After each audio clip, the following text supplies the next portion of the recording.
Para sahabat, seperti yang saya janjikan, sekarang saya akan menyajikan kaji pustaka buku ditulis oleh Ahmad Muqoam, judulnya Membangun atau Merusak Desa. Ini dipublikasikan oleh Dewan Perwakilan Daerah Republik Indonesia pada tahun 2019. Ini hari-hari terakhir beliau menjabat Wakil Ketua DPD pada waktu itu. Meskipun ini tahun 2019 terbit, tapi masih relevan sampai hari ini karena memang ya situasinya ya masih hampir sama lah. Bahkan kalau kita menghadirkan buku-buku yang tahun 80-an, itu ada buku Dilema Ekonomi Indonesia yang ditulis oleh Yujiro Hayami tentang ekonomi desa di persimpangan jalan, itu sampai sekarang juga masih terasa. Artinya transformasinya itu ya datar-datar saja. Tahun 2019 dicetak sedikit, lalu sempat di launching pada tanggal 30 September tahun 2019. Kemudian tahun 2020, setahun kemudian ini terbit lagi cukup banyak, dan pada waktu itu masih pandemi, masih orang sibuk bicara pandemi. Pak Muqoam sempat datang ke Jogja dan memberi buku ini kepada saya cukup banyak. Kemudian saya bagi-bagi kepada teman-teman dan mahasiswa. Dan obrolan pada waktu tahun 2020 ini pas ini ya. Jadi Juragan Desa pas lagi meluncurkan tentang SDGs desa gitu. Terus beliau kan bilang begini, Pak Ahmad Muqoam bilang begini, Mas, SDGs desa itu apa? Itu dari mana itu? Ya, jadi beliau heran dan lalu komentarnya, ini SDGs desa ini kan ngolo desa, ya. Ngolo itu ini ya, dikolo, pakai bahasa Jawa, menjerat namanya. Jadi SDGs itu menjerat desa. SDGs itu kan kata beliau ini kan urusannya negara dan kelanjutan dari MDGs. MDGs itu kan ya nggak berhasil amat, lalu diteruskan dengan SDGs desa karena ini menjerat ini. Ya, jadi ini buku ini nggak usah saya bahas panjang lebar, nanti para pembaca bisa memperolehnya ya. Dan yang menarik itu kan yang di belakang ini ya, di belakang ini, cover belakang maksud saya, ini ya, nggak kelihatan nggak ya, itu ya. Nah ini kan ada frasa masa lalu desa dan desa masa lalu. Saya baca aja ya. Masa lalu desa identik dengan kemiskinan, keterbelakangan, ketertinggalan, ketergantungan, dan terpinggirkan. Nah, ini yang menarik ini. Terpinggirkan ini kan sama dengan peminggiran atau marginalisasi ya. Sama dengan bukan kemiskinan tapi pemiskinan. Itu adalah fakta sejarah, sosiologis, dan ekonomi politik. Masa lalu yang suram itu terjadi karena desa lama atau desa masa lalu ya. Jadi frasanya masa lalu desa dan desa masa lalu. Jadi ini soal pendekatan yang menarik, artinya tidak semata-mata teknis. Jadi desa masa lalu yang lemah tidak sanggup mengatasi masalah dalam dirinya. Negara memang mengatasi masa lalu desa tanpa menempatkan desa lama sebagai subjek, melainkan hanya sebagai lokasi dan objek. Jadi ini yang selalu dikritik sampai hari ini. Pak Muqoam selalu menempatkan desa itu sebagai objek. Kalau ngomong SDGs desa, ya desa itu sebagai lokasi, sebagai target, sebagai objek. Modernisasi dan pembangunan, membangun atau merusak desa, memajukan atau justru melemahkan desa. Desa menjadi korban, negara memperoleh beban. Nah, ini yang menarik ini ya. Yang menarik itu ya soal modernisasi itu. Modernisasi desa itu kan berawal dari, ada di dalam buku ini juga ya. Itu gagasan Gubernur Jawa Tengah, Gubernur Munadi pada tahun 1967 ketika memberikan masukan kepada pemerintah pusat yang pada waktu itu akan merancang Repelita. Dan lagu modernisasi desa udah banyak lah, kalau teman-teman membuka modernisasi desa itu pasti ada ya. Nah, poin dari gagasan Gubernur Munadi pada waktu itu ya mengkritik desa itu sebagai objek. Lalu modernisasi desa itu artinya menempatkan desa sebagai subjek di segala lapangan, baik itu sosial, bahkan juga ekonomi dan politik ya. Yang dikatakan politik itu tadi ya. Tetapi tentu gagasan Jawa Tengah modernisasi itu tidak dibawa oleh Soeharto pada waktu itu, karena justru pembangunan yang sangat gencar di masa Orde Baru itu menempatkan desa sebagai lokasi dan objek, yang itu malah justru melemahkan desa. Itulah ya yang desa masa lalu itu, artinya ya ini terus dirawat, masa lalu desa sama desa masa lalu ini terus menerus dan itu kontradiktif.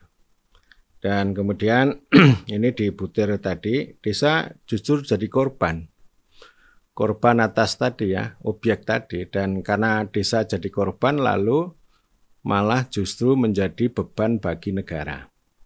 Yang seharusnya kan menjadi kekuatan ini. Yang seperti saya katakan, ya desa itu sebaiknya menjadi batu landasan dan batu penjuru. Bukan sebagai batu loncatan dan batu sandungan. Kalau batu loncatan dan batu sandungan itu yang tadi, jadi lokasi, jadi target, jadi objek. Tetapi kalau batu landasan dan batu penjuru, desa itu sebagai subjek yang memberikan sumbangan bagi masyarakat setempat bahkan untuk negara. Ya. Nah ini di paragraf pertama. Kemudian paragraf kedua, Undang-Undang Desa adalah kehendak politik konstitusional negara untuk menembus masa lalu desa. Ya, masa lalu yang tadi miskin dan sebagainya tadi, dengan cara mengubah desa masa lalu atau desa lama menjadi desa baru, yakni desa yang duduk sebagai subjek yang maju, kuat, mandiri, dan demokratis, dari korban menuju kekuatan, dari beban menuju harapan. Ya, jadi ini undang-undang desa itu harapannya ke situ, bukan desa jadi korban terus, tetapi jadi kekuatan. Dan negara itu bukan menerima beban, tapi ada harapan lah. Karena itu kan saya sering mengatakan ya, kalau kita ngomong kepala desa ya, jangan dicaci maki. Karena saya membela kepala desa, mengadvokasi kepala desa karena kepala desa itu dipilih oleh rakyat, mengurus rakyat. Dan saya punya harapan yang lebih baik. Kalau kita mencaci maki, maka ya tidak akan ada harapan. Itu sama tadi ya, jadi korban terus gitu ya. Jadi kalau hanya lokasi, target, objek itu ya korban terus. Nah ini yang sepanjang sampai hari ini Pak Mukwam selalu berbicara tentang objek itu. Dan saya kira juga yang lain termasuk sahabat Ari Sujito juga selalu menekankan tentang poin mengenai desa sebagai objek dan gagasannya selalu menjadi subjek. Tapi sayang pelaksanaan undang-undang desa sangat melenceng jauh, ya, melenceng jauh ya. Ini isinya banyak ini. Ada distorsi, ada reduksi, gitu. Disederhanakan, kan itu biasa kalau teknokrat itu hal yang besar. Desa ini kan hal yang besar ya. Ya seperti kalau kita membayangkan hutan belantara itu, sesuatu yang besar tapi utuh, sesuatu yang utuh. Tapi dia direduksi, disederhanakan menjadi sesuatu yang kecil, yaitu dana desa. Itu penyederhanaan atau reduksi. Sama juga ketika James Scott ngomong tentang negara ini direduksi menjadi pemetaan dan data. Nah, atas pemetaan dan data itu dibuat rumitnya minta ampun. Sama juga dana desa ini lalu dibuat rumit. Ya, itu ciri khas teknokrasi ya, yang ini melenceng jauh. Jadi tidak hanya reduksi, tapi juga fragmentasi gitu. Kelembagaannya terfragmentasi, beliau selalu mengkritik ada kementerian-kementerian yang mengurus desa. Gitu. Kemudian di bawah saya kira ini juga menimbulkan ini ya fragmentasi yang luar biasa. Padahal Undang-Undang Desa itu sebenarnya bertujuan untuk mengkonsolidasi. Pada waktu sidang di Pansus, Pak Mukwam selalu, desa ini fragmentaris, kita harus mengkonsolidasi. Dan itu, poin itu disepakati. Bahkan Mendagri yang disokong oleh Profesor Sadu Wasustiono pada waktu itu mengatakan one gate policy, kebijakan satu pintu. Menteri Gamawan Fauzi mengatakan bahwa ya jangan sampai lagi ada duit yang begitu banyak mengikuti program, tapi cukup satu, terkonsolidasi. Ya, jadi ini begitu ya, artinya kalau hari ini ya program-program titipan termasuk stunting yang sering saya kritik, stunting itu bukan urusan desa tapi atas nama program nasional, lalu desa itu disuruh, ditarget untuk membiayai ya. Pembiayanya ya apa ala kadarnya, dan itu saya kira stunting ini nggak menarik. Itu dulu Pak Habibie, Pak B.J. Habibie itu ya menurut saya stunting, tapi kan pintar hebat ya. Jadi saya nggak tahu itu aneh-anehnya dari siapa gitu.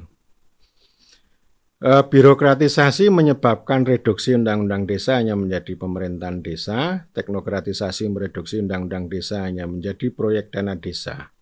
Itu ya, itu konkret tuh. Tabiat lama yang disepuh dengan cara baru itu tetap sama, yakni membangun atau merusak desa, memajukan atau melemahkan desa. Presiden Joko Widodo memang mempunyai pikiran dan hati untuk desa, hendak membangun dari pinggiran dengan memperkuat daerah dan desa, sekaligus juga selalu resah dengan penyakit dan jeratan regulasi birokratik. Ini kan sering nih ya. Jadi presiden itu kan sering kritik tuh, dulu tahun 2017 itu bilang begini, kepala desa itu tidak sibuk ngurus rakyat tapi sibuk ngurus laporan. Ya, jadi laporannya luar biasa dan presiden sebenarnya sudah memerintahkan supaya regulasi pengelolaan keuangan desa ini disederhanakan, tapi ya enggak juga. Ya itulah yang enggak cocok ya, enggak nyambung cek gitu ya. Ya. Untuk mewujudkan ini maka presiden harus tegas dan jelas kembali ke mandat undang-undang desa. Ini saran beliau ya.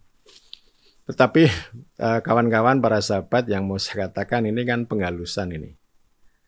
Membangun atau merusak desa ini sama dengan tadi ya, memajukan atau melemahkan desa. Ini istilah di pengantar kan supaya njawani gitu ya. Kalau terus terang kan nanti dibilang tidak njawani. Tapi sebenarnya isinya buku ini gini. Membangun sambil merusak desa, memajukan sambil melemahkan desa. Ya, ini masih relevan, ditulis tahun 2019. Sekarang ya masih relevan sama. Sekarang lebih parah lagi, ya, kerusakannya lebih parah. Objeknya tadi loh, jadi sebenarnya undang-undang desa ini kan membuat desa baru untuk mengubah desa lama, agar desa baru ini bisa mengobati masa lalu desa ya. Tapi terus saja, jadi sekarang ini hanya sepuhan saja, atau artinya ya cara yang lama model kolonial, ya, model top down, modernisasi, developmentalisme, lalu disepuh dengan neoliberalisme. Jadi kalau sekarang ada desa digital, ada desa smart, ada desa cerdas dan sebagainya, itu hanya sepuhan ya, supaya kinclong, tetapi sebenarnya ya dalamnya rapuh, dalamnya tetap desa lama. Jadi tetap jadi objek, menjadi target ya, karena itu selalu meresahkan ya. Jadi poin saya, buku ini bercerita mengungkap tentang itu tadi ya, membangun sambil merusak desa, memajukan sambil melemahkan desa. Matur nuwun.